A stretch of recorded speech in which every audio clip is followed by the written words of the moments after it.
Hello and welcome to Rise and Shine with Alissa. I am your hostess, the consultress, bringing you amazing conversations from the front lines of innovation and entrepreneurship because nothing around us is going back to any kind of normal. Everything is new and up for review. So, digging into where growth meets value is like one of the most important things you can do for your life and your work. So it is my pleasure to have back with us again, Miss Rachel Anzalone. Welcome. Thank you. I'm so happy to be back. I will talk to you any day. Anywhere, anytime, except Yeah. mostly Mondays at 7:30. But anyhow, so we were talking a little bit before today around, last time you were here, we talked about being in business and entrepreneurship and kind of what it takes to, be that bold, ambitious babe in business and some of the learning that we do along the way. I'm really curious to know kind of what entrepreneurship has brought to you in the forefront of like what you're up to and passionate about bringing to the world. Yeah.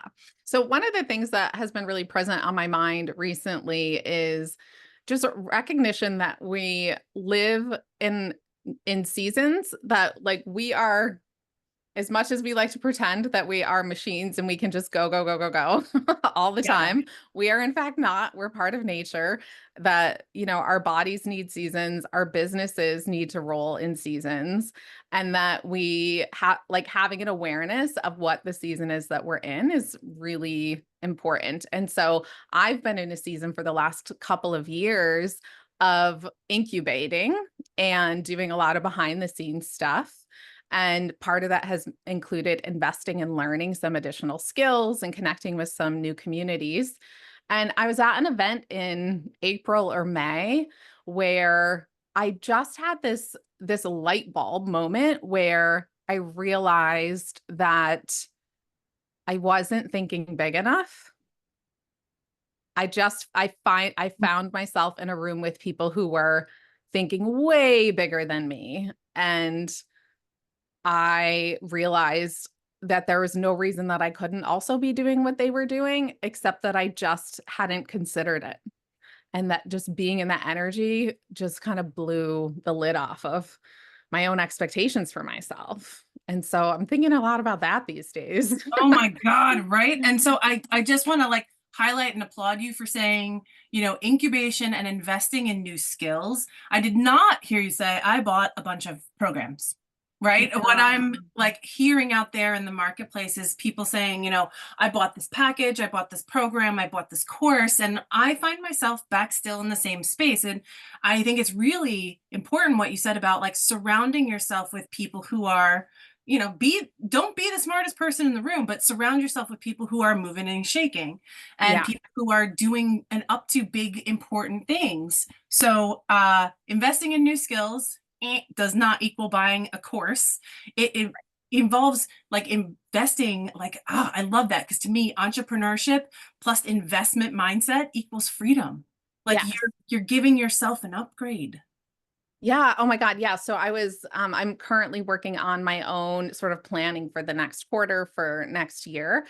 And I was mapping some things out and realized that I have over these last couple of years really covered all the bases on some things that I had some knowledge and experience. I've worked behind the scenes for a decade, almost 15 years. I've run big businesses, I've done all these things. And so Mhm. I'm definitely a generalist. I have a lot of things that I have some skill and experience in, and I'm really good at like jumping in and figuring it out. And so I realized that in this last couple of years, I really have dived deep into really investing and mastering the very specific skills that I need now in this time, and having the discernment to say like, oh, I don't need to go buy the $200 course to get the 101 level version of this. I need to go deep and really learn how to master this particular skill, I think has been a shift for me in the last couple of years. Yeah, you go from information to implementation, Yeah. and it's a different level of investment of your time, your energy, and Yeah. your money. I had a similar experience when I was looking last fall to kind of project and create what was up for me this year.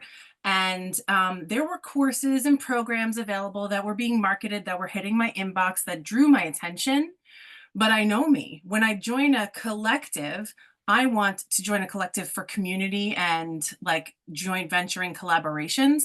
I don't Yes. necessarily want to be a student in someone else's room Yeah, because the energy is different. it And is. I wind up incorporating that information very differently.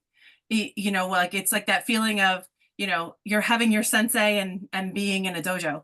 Yeah. There's always a master and then the student, and that dynamic sometimes is really hard to transfer.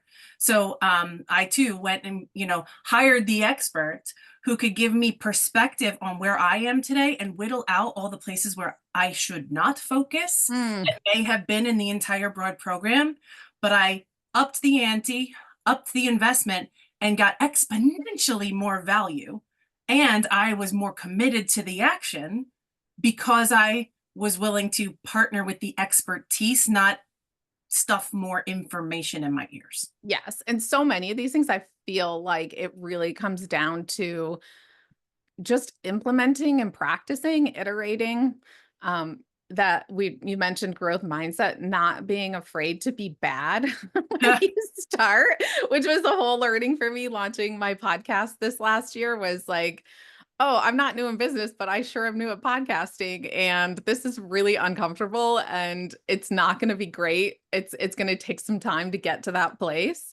And you just have to let that be, like you have to be that vulnerable and you have to just get in and do the work on one thing at a time. I really believe like focusing on that, getting really good at that, dialing that in before you move on to the next things. And like you said, being really discerning about what are the parts of this that are relevant to me and what parts are not. Yeah, amen. Because, like, listen, like when we decide I'm going to go into business for myself, which nowadays, right, could be very It's easy, so like you easy. said. Yeah. Yeah. So what kind of problems does that create? Being that there's a low barrier to entry, it's really easy nowadays to like slap a digital shingle on your digital doorway. What kind of problems do you see that kind of, what's the dark underbelly of you can do it all and you can do it all right now? Yeah. Oh my gosh, this is such a great topic. So I think back to when I first stepped into the idea of wanting to start a business, and it was super early on in the digital marketing space. Like some people had websites, some people didn't. Nobody was really doing business online. And I wrote up my business plan for a brick and mortar business and I went to the bank and tried to get a loan. And what you find out if you do that is that you can only get a loan in the amount that you already have, Oh, which is yeah. like a crazy thing. It was like, oh, unless I didn't own a house at the time, I didn't have anything to borrow against. It was like, oh, so I have to already have money in order to get money. Like, wait a minute. Um, and so I couldn't do it. Like I couldn't get the funding. And and when you look at like what the startup cost was for that version of that brick and mortar business, and knowing that you're probably not going to turn a profit for a period of time because your overhead's so high, all those things, that it was really freaking expensive and hard to do. And so when this sort of advent of the online business world, it's like, oh, I can literally build a free website, have a free email address, do only pay money when I actually sell a product. I don't even have to have a website. I could be on Shopify or I could be on Etsy or I could be, so you can start an Amazon store, like whatever it is. There's so many ways that you can have a business without having to put any skin in the game. You can keep your job, you can, invest very, very little money and you can go do the thing. And that is brilliant and wonderful in so many ways. And it also allows you to play really, really small if you're not being intentional about playing big because you're not really risking anything, you know? If you go open a restaurant and you need $1 million to start that restaurant and you have a team of employees and you have investment and you have investors and you have a loan you have to pay back every month and payroll and over all this overhead, you're going to work your ass off to make sure that that thing makes money. And they're playing small is not an option. Yep. But if you put up a coaching website and you're like, I kind of do this thing, Like, and I didn't quit my job yet because I'm waiting for this to make money. Like, you could stay in that spot of not really committing to growth for a really, really long time, or just getting to the place where you're like, okay, this is enough. And I'm all for like understanding what enough feels like Mhm. if you're being honest with yourself about it. But if you are settling for enough because you're afraid to risk going in bigger, that's a different story. Yeah. And let's just address the elephant in the room.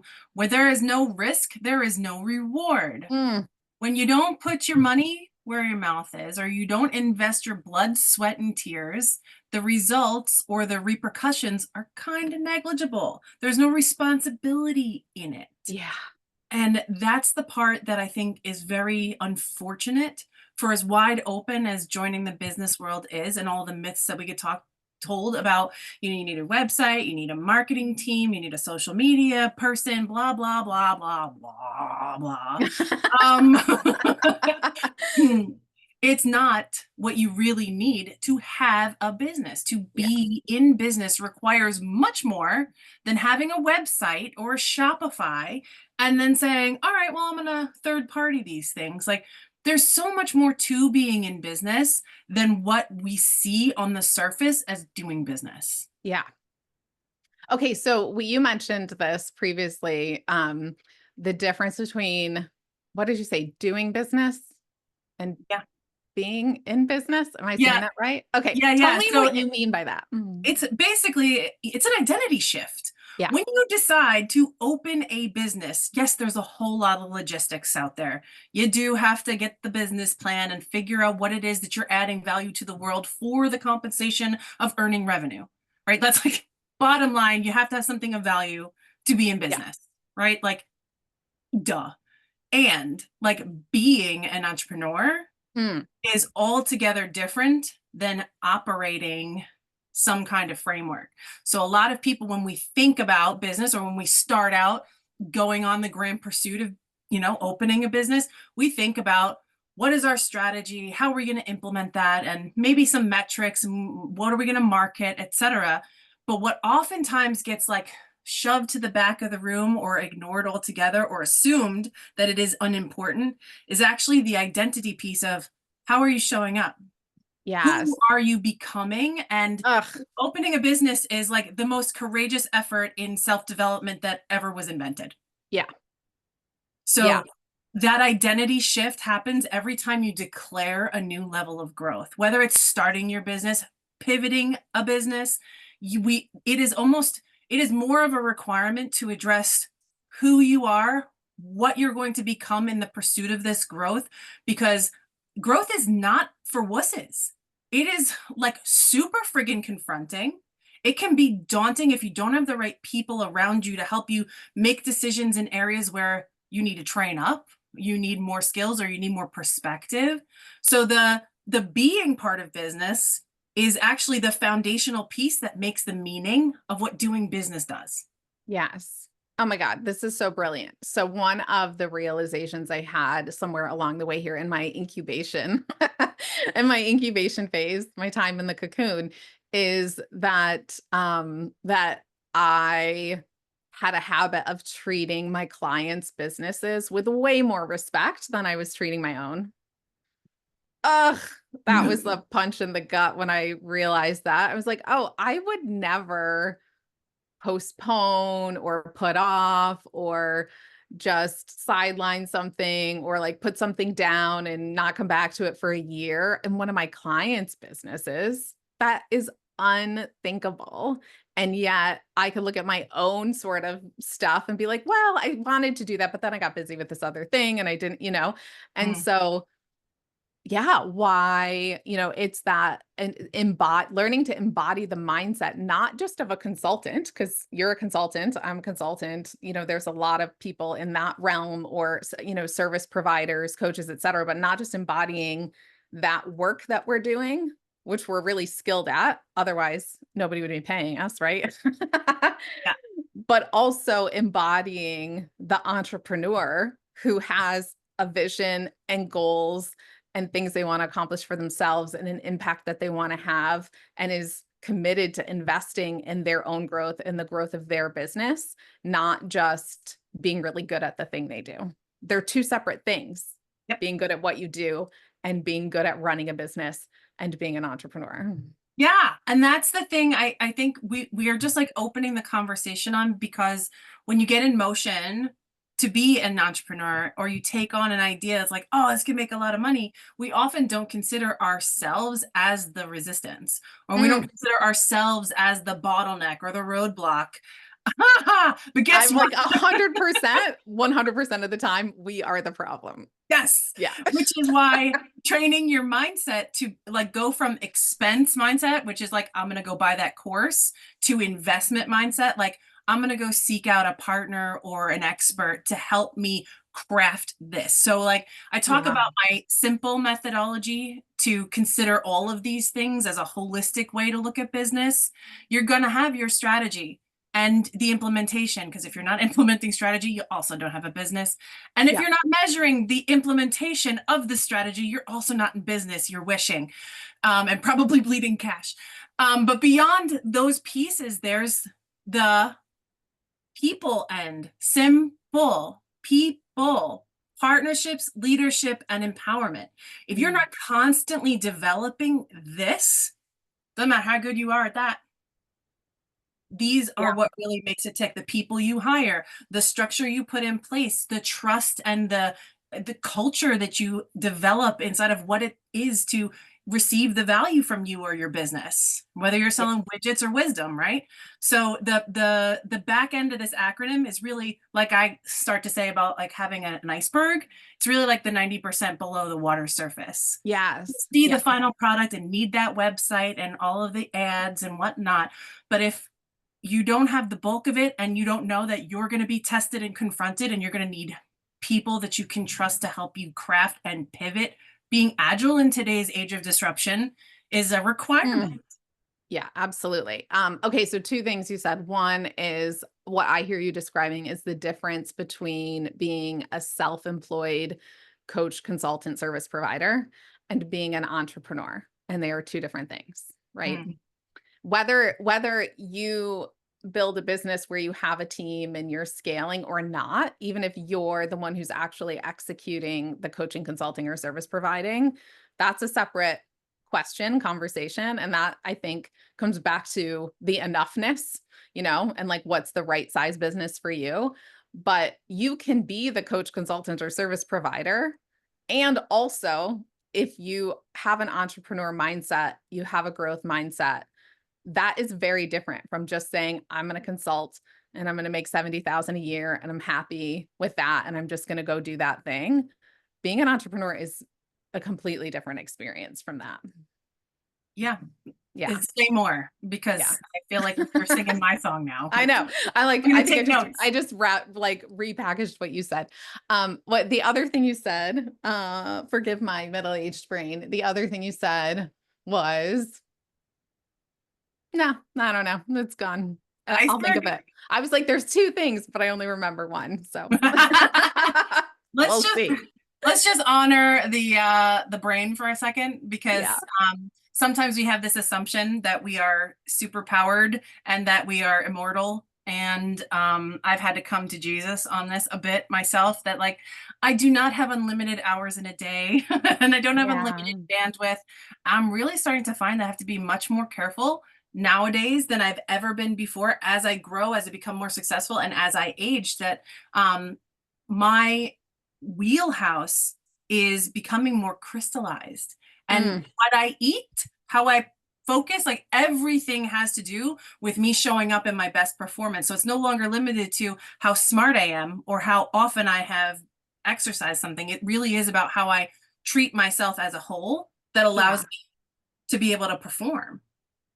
Yeah, I think that I feel like early on I thought that this was sort of the curse of middle age and of middle age, and now I think it's the blessing of it, is that there becomes a very concrete requirement that you need to develop discernment about what's really important to you and what you're going to spend your time and your energy on, because you simply do not have it to waste.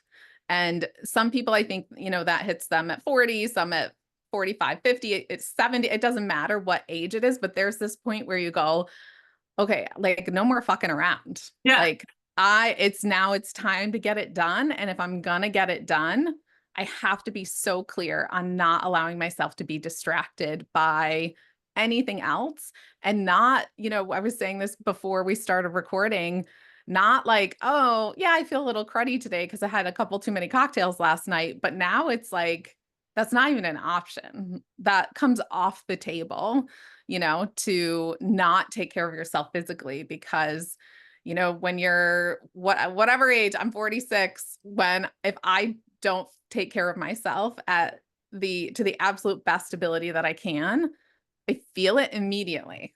Of one Yes. bad night's sleep, one slice of pizza, sometimes one glass of wine is all it takes to just kind of totally tank my next day. Yeah, it's like I have a really important presentation or meeting or a coaching call at 1 o'clock.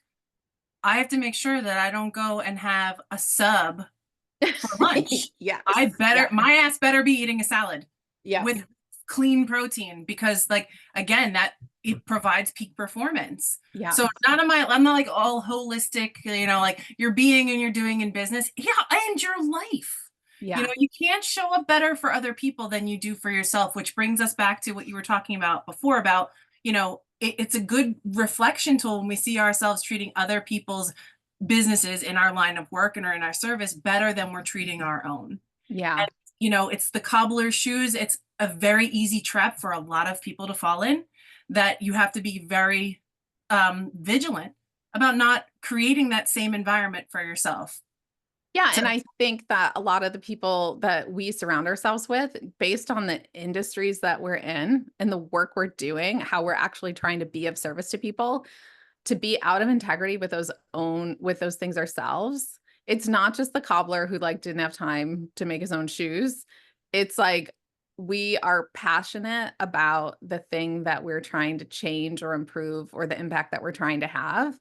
And if we are in our truth and in our authenticity, then it would be grossly out of integrity to teach it to other people and to not implement it ourselves.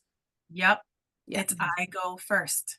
We Yeah. have to embody and demonstrate the transformation that we're bringing forward. So And yeah, we're that's, our first client and our most important client.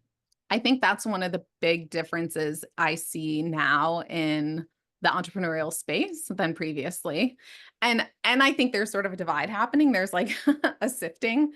There are people who are really committed to being in integrity, and you can see it and you can feel it. And those of us who have developed the discernment to know the difference, we want to be around those people. We want to hire those people. We want to be friends with those people, et cetera. And the people who are, it's all smoke and mirrors. They have really pretty marketing, but there's no substance behind it. Or, they are great salespeople, but they don't deliver. That is becoming more and more apparent. I think it is for me, where now I'm like, I don't know if I'm buying what that guy's selling. you Yeah. know? Yeah. Yeah. Yeah. And amen to that. You have to use your discernment muscle. Is this an attraction for me and why? Or is it a distraction and why? Yeah. Oh, because I can't feel the alignment, or because it's not where I'm at right now. I can't build a website if I don't know the fuck I'm selling. So like especially in pivot times, right? Like I have so many ideas because we're visionaries. You have to get very, very, very clear and very, very, very still in order to move and go fast. Yeah. So, it's always a pleasure to speak with you because I feel like there's 100 more things that we can say, so we will. But in the meantime, where can people go to connect with you further, to learn more about what you're up to, and what do you have coming up? Yeah. So you can find me for sure on Instagram is where I am the most, at Rachel Anzalone. On LinkedIn as well, same, at Rachel Anzalone. And what I'm really excited about this fall is helping other entrepreneurs do the process that I'm in right now, which is planning my next quarter, planning for next year in a thoughtful, intentional, aligned, strategic way, that's really based on who you are and what you're trying to accomplish in the world. So if that is something that is interesting, or you just want to, hear me talk about being an entrepreneur in perimenopause or whatever, come find me on Instagram and LinkedIn. Right on. And so we will. We are connected there. So if you look into my friend database, you will find her. It has been an amazing conversation. Stay tuned for more. Let us know what you liked in the comments. Let us know what resonated or what sparked further conversation so we can be here in the best service to you. Because without having you here, our conversations are awesome. And we do this so that we can be in service to, helping you think through some of the things you might be experiencing. But as entrepreneurs, it can be super isolating. So reach out, let us know what worked, let us know what you'd like to hear next. And we will see you every single Monday right here, broadcasting live at 7:30 a.m. Eastern Time. So until next time, friend, this was amazing. Thank you so much. And go check her out. She is an amazing woman and a badass in business. Thank you. I'm so happy to be here. I can't wait to do it again. Heck yeah. All right, everybody. See you same bad time, same bad channel.